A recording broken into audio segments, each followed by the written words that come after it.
So today we're going to talk electronics, and we're going to talk about one specific unit. It's the hook units from Lowrance. And a question that I get a whole bunch, and it makes sense, is why do I got this guy on the front deck of the boat when I already have two giant HDS units, both one on my dash and then one on the deck? So I'm going to go through that because there's some very specific reasons that I got this thing up there, and there's some very specific things I use it for. So let's jump into it.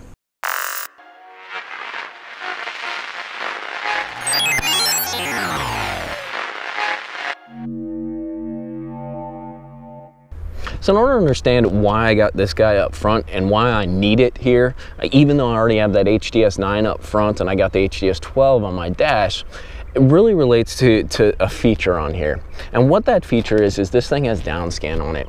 What's downscan?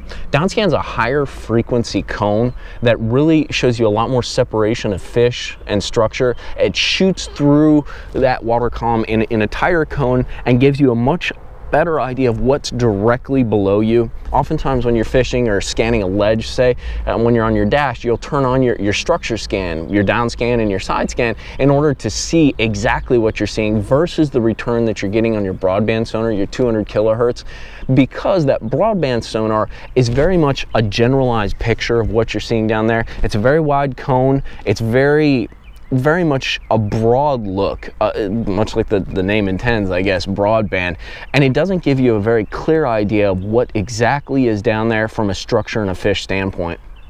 So specifically, why do I need that? And that's really the biggest question. If you guys watch the videos at all, you'll know that I'm fishing a lot of brush. And when I'm talking about brush, basically I'm talking about like brush piles. They're man-made structures. Guys cut down a tree, they'll drag it out there and they'll sink it with cinder blocks. Yeah, and when I say brush, it's kind of general too. It can be junk, it can be shopping carts, it can be PVC structures, fish attractors. But oftentimes these objects are no bigger than, say, the front deck of a boat, even if they are that big. Sometimes there's just a stick or just one little stick up, or it's a small shell spot that's maybe 2 by 2. They're very small, exact areas or structures that I'm targeting, and that's why the downscan is so important. Instead of the broadband giving me the general idea of what's across, say, like a 10 to 20 foot space on the bottom, I can really see specifically what's below me immediately and really line that up. And why that's so important with brush is I'll put a buoy on these piles, or I'll put a buoy on the structure that I'm fishing, and with that downscan transducer, I know that I can put that buoy right next to that structure. And what it translates to is I'm making a far more detailed, far more specific presentation than someone who's just laying a buoy in a general, you know, the pile's right around there, you know, this is basically where I'm trying to fish. And in my experience, when it comes to this offshore stuff, details matter. They matter big time. They matter between, say, 25 pounds and catching 15 pounds. Those details are huge for targeting that kind of structure and really getting the most out of it. And that downscan transducer allows me to be very exact with my presentation. I put that buoy, say, on the right side of the pile. I know that's where it ends. I drop it down, and then I also know if I'm seeing fish, you know, off the side of the pile, I know that that buoy defines where that pile ends, and then I can cast to the right of it. Or if the brush pile's on the left, I know that the brush pile's right there on the left, and I can throw 1 foot to the left of my buoy and hit that brush pile. That detailed presentation saves a lot of time. If you've ever fished brush, if you've ever fished offshore, you know that you're always wondering, am I hitting it? Am I near where I'm supposed to be? Especially if you're not fishing like strictly brush or an object, you don't really know if you're hitting that sort of that sweet G spot of the spot. So what that structure scan transducer, that downscan transducer allows me to do is really have excellent, perfect, detail-oriented buoy placement, and then I can hit that spot. And if I don't get bit, great, then I know I didn't miss anything because I dropped the buoy correctly and I need to move on. But it also tells me, yeah, you know, I hit it. Like I did what I needed to do, and then I can go ahead and move on to the next spot and then redo and go from there. But that detail and that hitting exactly what you're seeing on the graph is a big deal when it comes to this kind of offshore structure fishing. Since this is kind of a review, I want to throw in some other kind of details or some other aspects of why I'm using this unit, and as well as the functioning of the unit.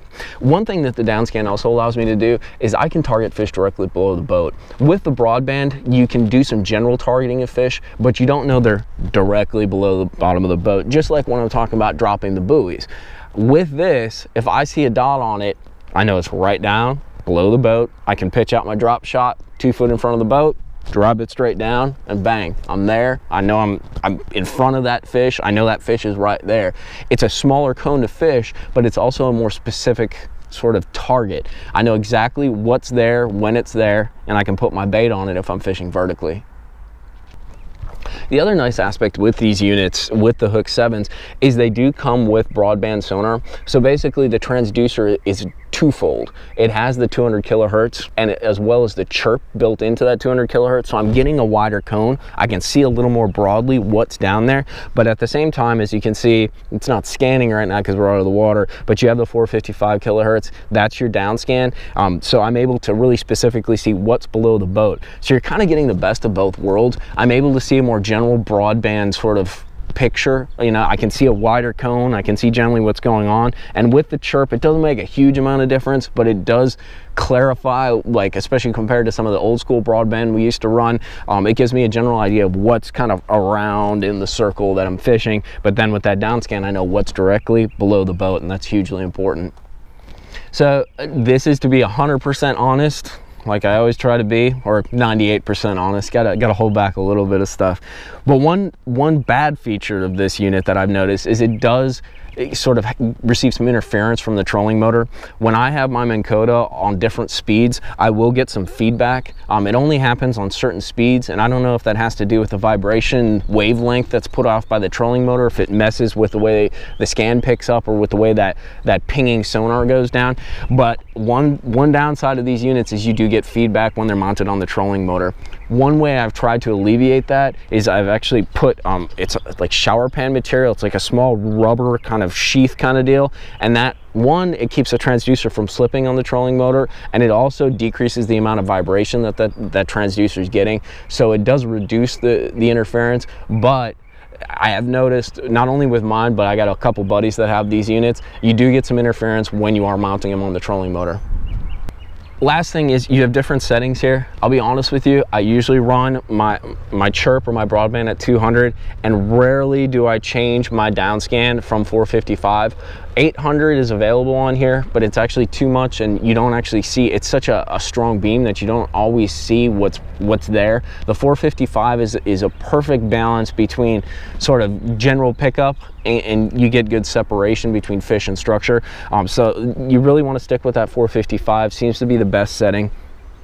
The other thing too, and this is just kind of a quick tip for you guys, take care of your stuff. I mean, I'm not a rich guy by any means. I'm unfortunate enough to kind of get some of these nicer units, saved up some money to do it because I really enjoy this offshore stuff. But with all my units, I mean, they're like a huge investment in my boat. Like I got an HGS 9, I got a 12, I got this guy. I mean, that's a couple $1,000s, man. It's a lot of money. So one thing I do is I get this, basically it's for like laptops, it's for tablets. It's just a screen spray. It's like $8 at Walmart, comes with a nice little rag.